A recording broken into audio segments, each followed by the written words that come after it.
Hello and welcome back to the Lawn Association YouTube channel. Today's video is all about sort of man versus nature.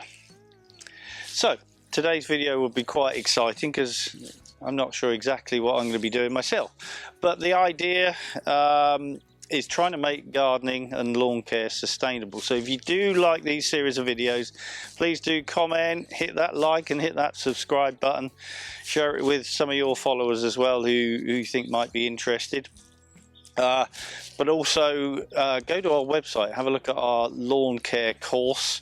We've got a second one coming up fairly soon, which is a much more sort of basic for the basic foundation course for the homeowner who doesn't really want to get too involved in it, but just wants to learn enough to repair their lawn. Obviously, the online learning course, currently level 1, is a bit more advanced, and anybody anywhere will learn quite a substantial amount off of that. So go and have a look at our website. But let's get on with today's work. Okay, so here we are, mid-April 2023. The weather looks beautifully sunny today. Somebody's up in my plane up in the sky there at the moment, so apologise if that comes across. But today's video is all about man versus nature. So what we're going to look to do is almost no or incredibly minimal intervention on a lawn, and then obviously the normal basics that every YouTuber shows you: scarification, overseeding, this, that, the other, whatever. So it'll be a bit of a test, and you don't rarely get these sort of tests where people actually show you the evidence. What they normally do is show you a bad lawn. Everyone scarifies, everyone overseeds, chucks a load of feed down and seaweed and humic acids and wonderful things that are meant to make life so much easier, and everything just looks the normal, the same. So what this channel is about learning, and here we're going to do a little bit of a test. What you can see currently on this lawn, just to give you a little bit of history, this area burnt out in 2022, the big summer heat wave. There's been no seed put down, nothing done to this lawn since February 2022. That's sometime. Now we've got little bits of red nettle, we've got little bits of thistle, we've got some daisies flowering beautiful, and I don't know what these are, but obviously they're plants from here creeping into the lawn as well.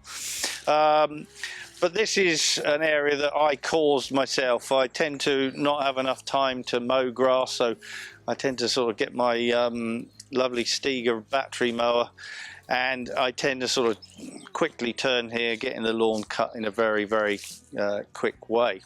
Could probably do with a robot on here. So what the situation is currently, as you can see, we've got some grass come back in, we've got a lot of weed.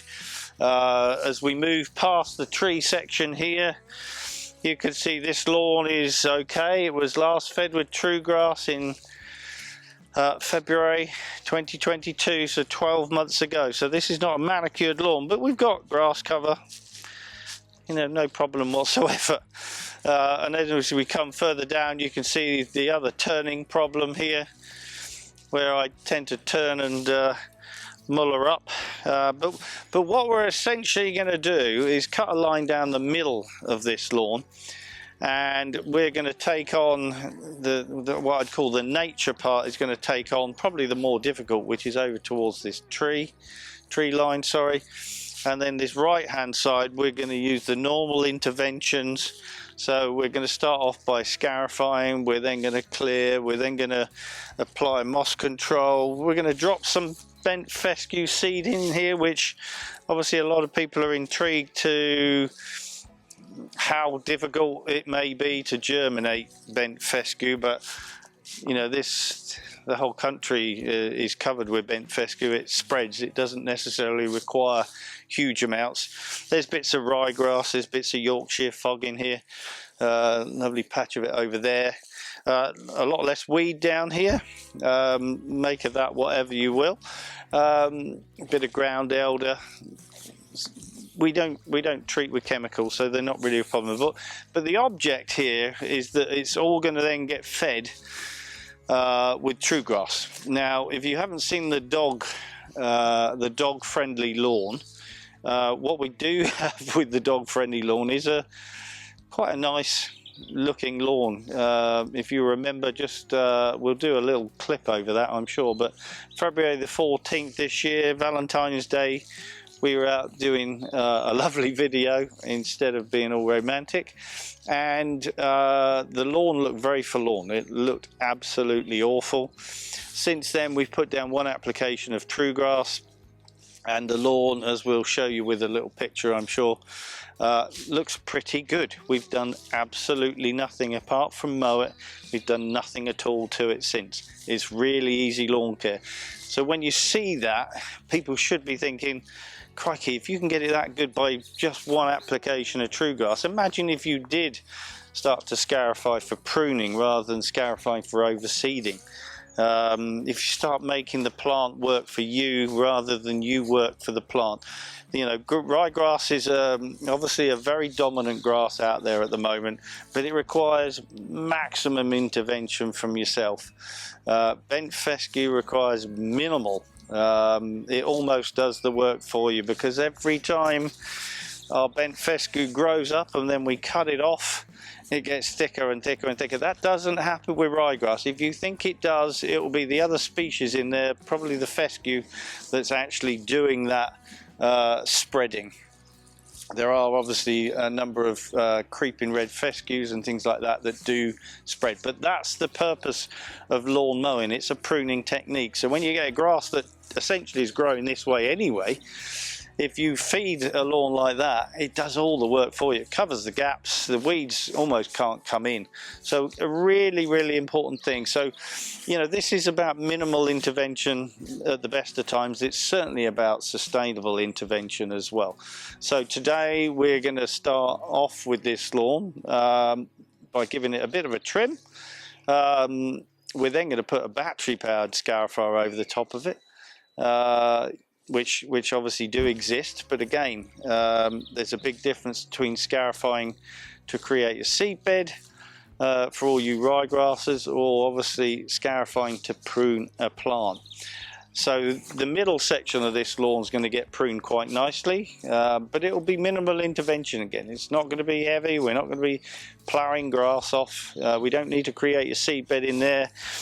We don't necessarily need to create a seed bed in here, because even if I rake that now, there's a seed bed there, especially for the bent grass seed, which we'll do a close-up in a little while. So first things first, let's crack on with the lawn mowing.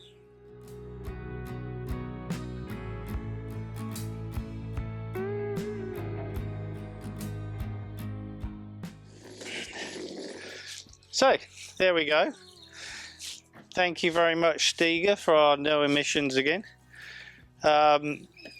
This is great. Stiga do some fantastic lawnmowers. So if you haven't checked out their website, do go and have a look at their range. There's a lot of battery power out there these days. The one thing about Stiga that you find is that they're probably one of the most innovative even companies out there. Some incredible machines for the domestic garden, and almost slightly bordering on the professional as well. So do go out and check that. So what we've done is really to make our next sort of sustainable effort a little bit easier. So if you look in here, there's just the normal grass clippings, but what we've tended to do is go a little bit lower on this occasion to take out some of the debris in there.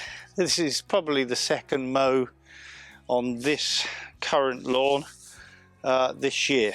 So we've got rid of twigs and litter and stuff.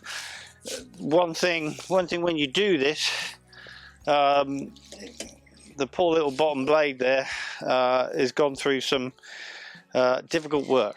So the first thing after doing that is don't forget to take that blade off and give it a good sharpen, because even though you might lift up again, well, you should be lifting up again after this sort of slight renovation work, the blade's going to be taking a little bit of battering. There's the odd stone here and there, there's certainly the odd twig, and grass itself can be abrasive to some of the metals that are used on bottom blades. So give it a good sharpen, start as you mean to go on.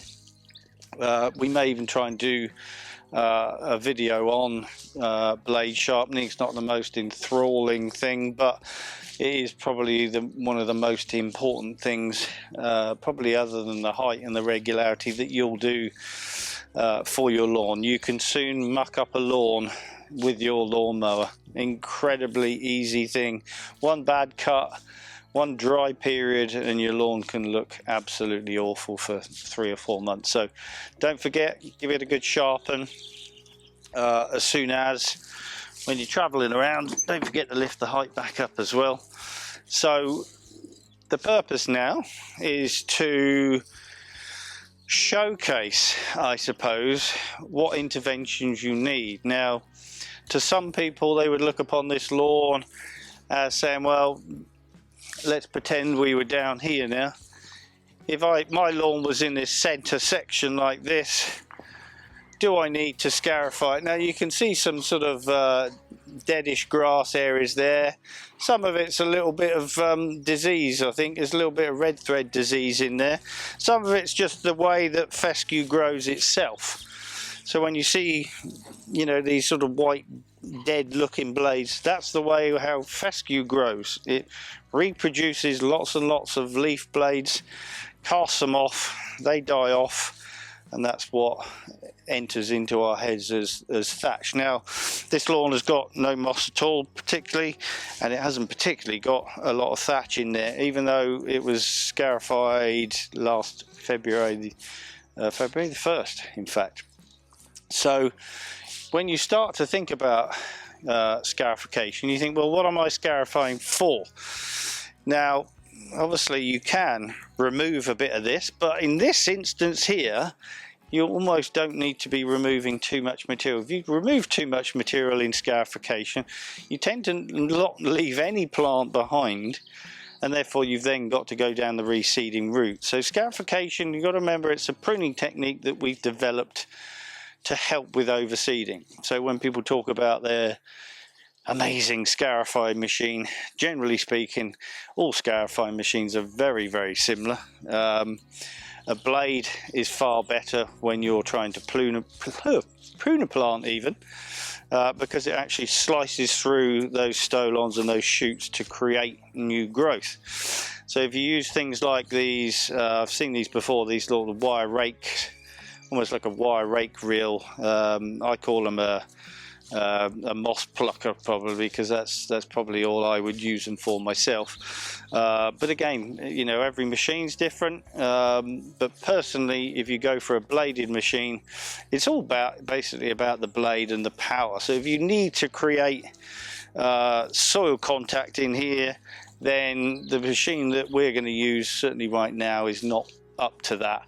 But this is an idea about sustainable lawn care. So the next machine we're going to use is a lovely battery powered scarifier, which sounds a bit scary and underpowered, but well, let's say we're in the middle of April, we've got some growth started. We've got a little bit of debris that we're going to remove off of this side, and then off of this side we're not going to remove anything at all. We're not even going to scarify it. All we're going to do is put a wire rake over some of those bare areas. No topsoil, nothing at all, almost minimal intervention, and then we're going to see what nature does. We will obviously then feed the whole thing, but that will be done probably in different stages. So this one of the main things that a lot of people do with grass seed is they tend to put down grass seed grass feed at the same time as they put down the seed. Now the downside of that is that the one thing that grass seed needs is moisture, and that big orange ball that's not that warm, believe me, today, to swell it up, swell the water up that's got into the seed, to pop. But obviously if you feed at the same time, what tends to happen is that your grass takes all the food away and starts to grow up, and therefore the poor little seedlings can't germinate very well at all. A little bit different with ryegrass because it is a much bigger seed, but the percentage of overseeding success on a lot of lawns with rye will be fairly low, unless you take it back to the extreme renovation level. So let's crack on with a little bit of sustainable scarification.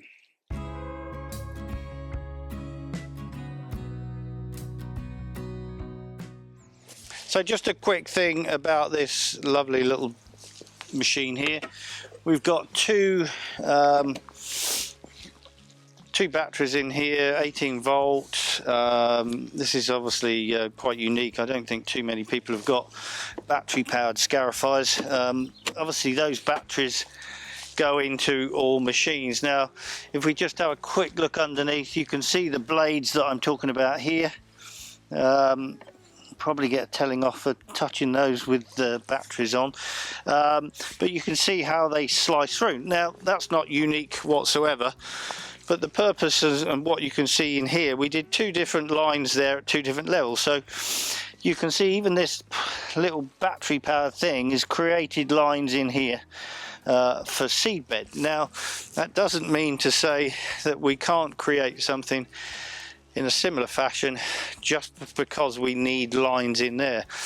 So this is going to have a much better effect, guaranteed, because we are pruning the plants that are in here. These little bits of bent grass that are all in here now will start to regenerate once we apply the feed.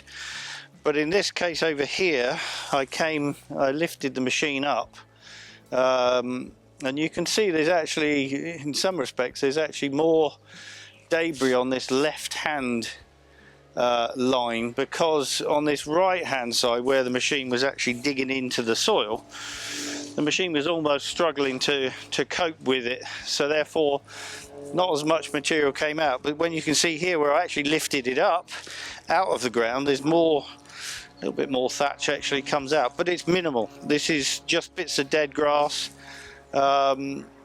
to allow it to breathe a little bit. It's not essential. We're not going to be putting any seed down there because we've got practically 100% grass cover down there now. So I'm going to go back down to begin with at the higher setting, just so we comb a bit of that material out, and then we'll probably go back over again.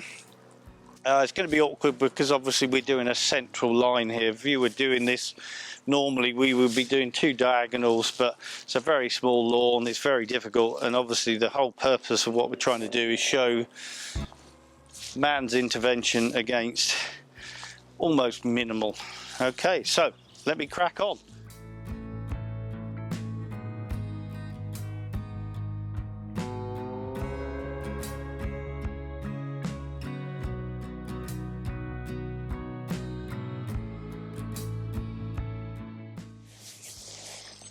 So we've now done the first pass. We're not going to clear up. As I say, this is minimal intervention. So what you can see here, we've gone down one notch onto number one. So when you obviously push this forward, it goes deeper and deeper and deeper. Now you can see in there we've created an opening for seed to drop into. It's not perfect, but again, this is minimal intervention. We're not going to be top dressing this. We may just pull a rake over once we've cleaned it off, but it's pretty much going to be even less work. As I say, we're not scarifying that. So we've gone down one notch deeper. The machine's probably not capable, or certainly in a lot of cases not capable of going too much deeper with its current sort of power, but that's a good enough seed bed for us. And obviously the plan with all of this is to let nature do the work. We're not going to be watering this. We're going to apply one feed, and then we're going to sort of compare the results at some point as well. Okay, so let me crack on. I'm enjoying this.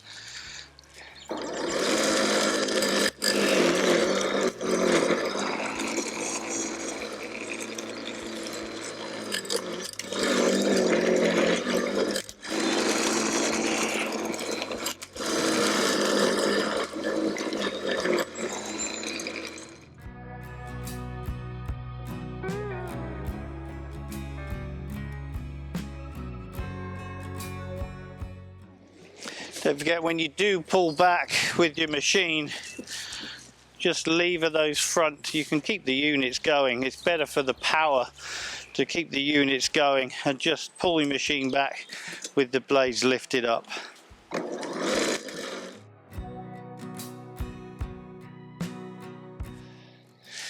So, I'm not exhausted, by the way. I do this all the time. So, we've obviously done the second pass, but we've done the second pass where I've wanted to do it. We don't need to necessarily, we could choose to do a second pass on that area that I consider to be in quite good condition. And we've done a second pass on the other area that needs seed down here. Now, a lot of people tend to then get the blowers out. And of course, if you come down and look in here, because we've made this soil contact, we've got a lovely seed bed. I'm just going to rake a bit of material over here, but we've created a seed bed. Now, when you go out with a blower, what you tend to do is blow a lot of that loose dressing at the same time.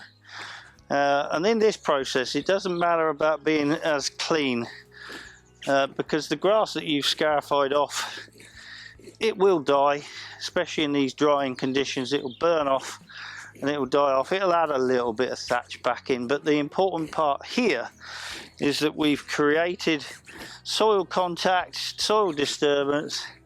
So what we need to do is utilize that rather than blow the smithereens out of that.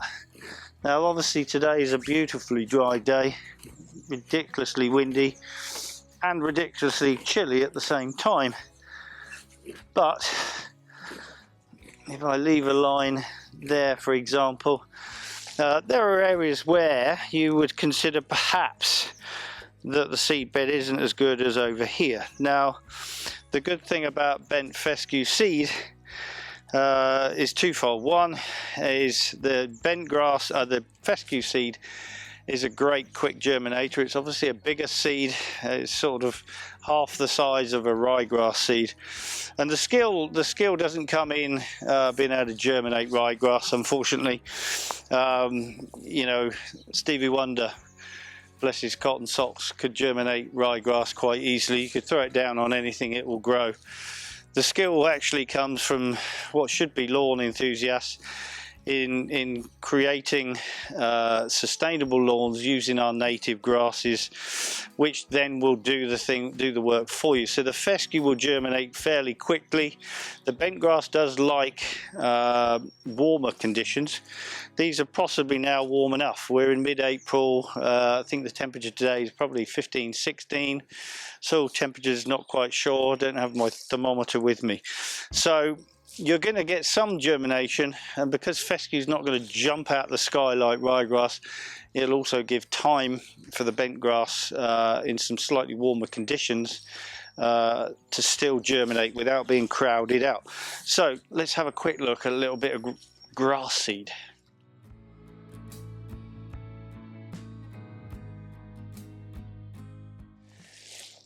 So if you haven't seen our description on, or our video, sorry, on grass selection and species, what they do, how they grow, how they germinate, how easy it is to germinate, do go and have a look at that.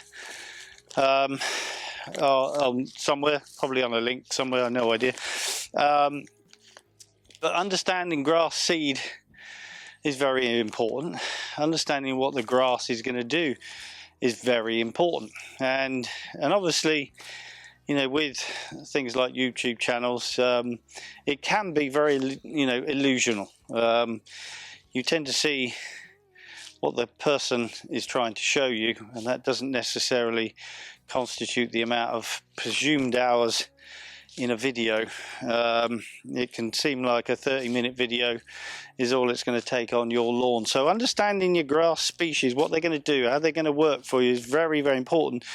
So you can determine how much time you're going to spend on your lawn, because ryegrass lawns, for example, you tend to work for the lawn. So you're out there, you'll be out there mowing 3 times, 4 times in a week when growth is good. and ultimately you're going to have a lawn that will thin out at some point, depending on your conditions, but more likely will. The whole technology has been built around the sports industry, which is about replacement technology.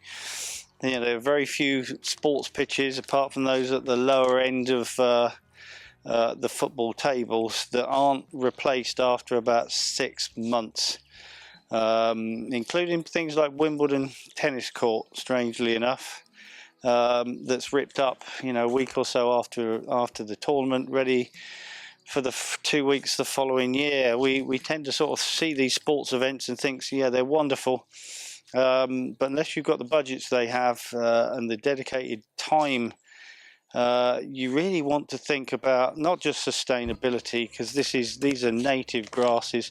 You need to think about how much time you're going to spend on it, because if you don't spend a lot of time on those sort of lawns, they don't look particularly great. Whereas if you don't spend too much time on these, you can see I've got 100% grass cover over there. I've got some lovely field woodrush actually growing in that at the moment. You can see those lovely brown and white flowers. It actually looks, when you chop the flowers off, it actually looks a bit like a grass plant actually to many. But it does depend on what you're trying to achieve. So understanding your grasses is really important, then understanding what the difference is in grass seeds. So as we pointed out, and again, a big thank you to the grass people. What you'll find with the grass people is that, you know, if you want something, they'll probably make it for you if they don't already sell it. They've got an amazing array of different products available, some of which we'll be showcasing a little bit later as well, like the dual clover mix, which we're going to have a go at soon. So in this case, we've got a bent fescue, but we've also got pure bent in here, so we can show you what pure bent seed looks like. Now, you may think that everyone's seen fescue seed before. Now, on this very windy day, if I can show you here, I'm not going to show you it against a ryegrass seed because I don't want any of that in here, but you can see it's a smaller grass seed, a much smaller grass seed. There's a mixture which I've sadly thrown away of a variation of fescues in it, so there might be slight differences in the length. But essentially, it's a bit like ryegrass in that you can see it. It's quite big, and that makes it a little bit easier to germinate because of the amount of water you can actually put in. But to show you what bent grass is, if you haven't already seen, so a quick recap as well. So when you look at ryegrass, you plant one of those big seeds, you get one plant. One. If you plant a fescue seed, you're more likely to get, certainly in the moderate double figures from that one plant as well, depending on the variety. But then if you come and look at this one, and you remember this doesn't have the same application rate as the others. This is about 4 to 8 grams a square meter. You'll be looking at 35 to 50. Now if you come and look down here, there's millions of these seeds, and these will produce probably 50 to 100 plants per seed. And this is why it grows all over our country, because it almost prunes itself. It's a wonderful thing. But if you can see, it's a tiny seed, so that means getting moisture in it is a little bit more difficult. Now in the UK we have that was from the grass people again, by the way, thank you to them. So if you think about the conditions we get over here in the UK, when you concern yourself about watering lawns, and watering, as we saw last year, the watering ban came in, and anyone looking after a nice lawn had to stop looking after it, and probably ended up being as brown and dirty and horrible as everybody else's. But when it comes to germinating, there's nothing better than using nature's rainfall instead of tap water. Again, the tap water when you're watering lawns can be incredibly different from one part of the country to the other. Some can be hard water, some can be soft, and they'll all play parts in not just the way you irrigate, the amount you'll need to irrigate, but also some of the problems you're going to be causing within your soils. You know, certain things will get locked up. So that's a real consideration. But we're about sustainable lawn care here at the association, so we're going to utilize nature. Now, as I say, we're mid-April. We have had incredibly wet winter, early spring, whatever you want to call it. But we hope, with rising temperatures, that we might still get some rainfall. And obviously that will be what we're trying to use over here to germinate our grass seed. So again, what we're going to show today is, I wouldn't say a method of doing this, because the difficulty that every homeowner has is applying this sort of grass seed at 4 grams a square metre. There isn't any machine that can actually put this down at 4 grams a square metre.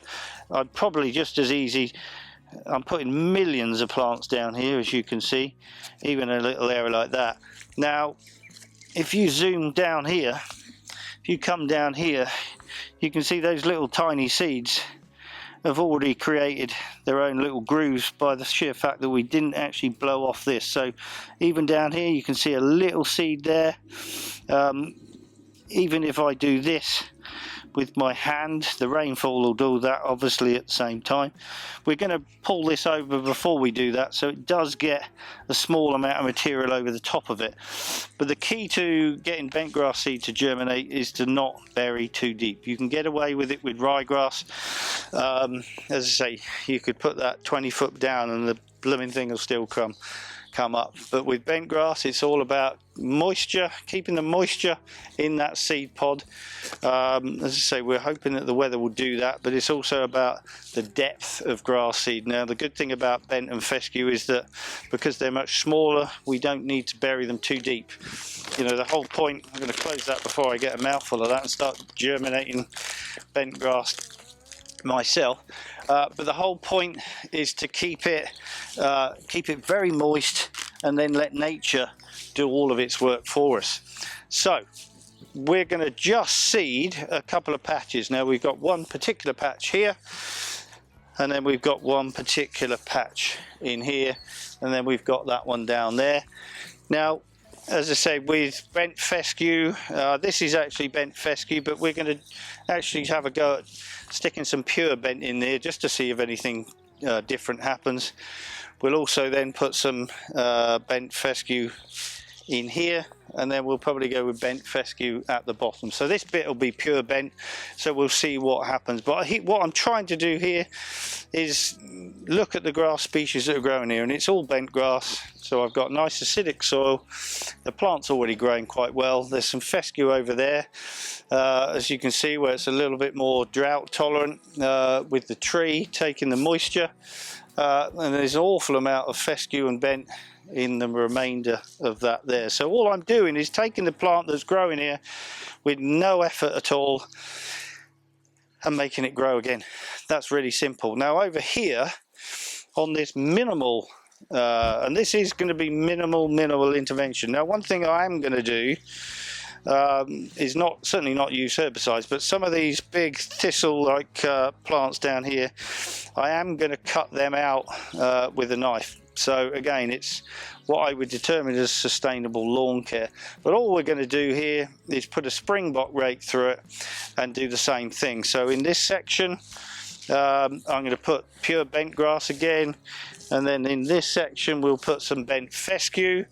And obviously in the bottom, all I'm going to do down there is probably the same thing, a little bit of bent fescue. And you got to remember, this is going to struggle. We've got leaves coming out on this, we've got leaves coming out on that. So this one should struggle like hell.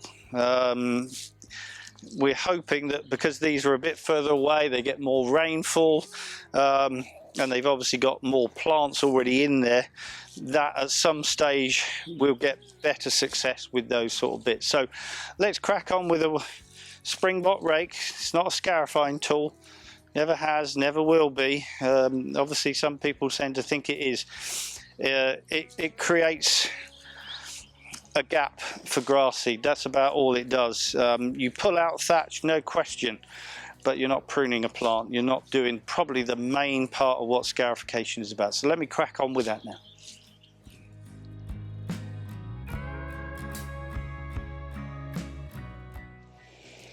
So another quick method, and I've left a couple of areas here, for example. Another way of doing that's actually quite certainly vigorous work, to say the least. The ground is quite consolidated on the surface here, but if you didn't want to, and you don't have to, if you didn't want to scratch it around with one of these wire rakes to loosen it up, you can get away with a very light application of topsoil over the top of this. Now, with any grass seed, if you believe, like a lot of YouTubers will show you, that compost is the way to go, I would say think again. Think about what compost is. It's rotting trees, plants, goodness knows what. It's got a bit of goodness in it, but that's about it. It's essentially like putting down a little bit of thatch back down on your lawn. I even saw somebody's video once who was putting some product down, compost, on their lawn, and before it blew away, he was trying to rake it in, which says a lot about compost, sadly. What it says is that when it dries, it dries. The benefit of using topsoil, and it doesn't particularly matter where you get it from, but good topsoil is that there are clay particles in there. There may not be a lump of clay itself, but it's got clay particles, it's got silt particles, it's got bits that hold on to moisture. There's no better seed bed than soil, period. If you want to go down the compost way, I would start thinking about, you know, a different way, because you'll be putting more water down. Just think about the fact that if it dries out, you know, it's used in pots that require plants to be dry, fairly dry. It's not got great water retention prospects about it. So again, when it comes to sustainability, use soil. It's got more water retention. That's why it covers every plant that we have on our lawn. So you can just apply that straight over the top without raking this at all. Just put down your top dressing, put down your grass seed, and then just rake it over. If you need to quickly sort of settle it down, you can put a tiny amount of water on, but obviously nature can do that as well, and that'll just bed it in. Now the thatch underneath, as we know with thatch, when you put soil down on top of thatch, it will start to degrade because you've increased the bacteria levels in it. With Jack's Magic, all these ridiculous composts, you're not. You're putting down something that's already decaying, a bit like your thatch. So again, simple idea behind this is just to dress this with 1 or 2 millimeters of soil, break it level, smooth it out, put your grass seed down, pull a rake back over, bed it in with a bit of water, hopefully from the sky, and you're ready to go.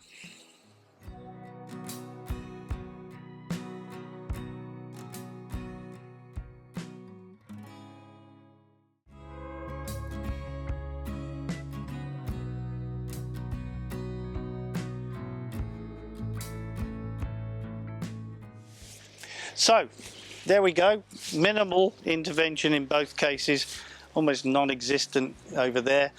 One thing that I haven't shown, which we will do, we're going to feed this center section.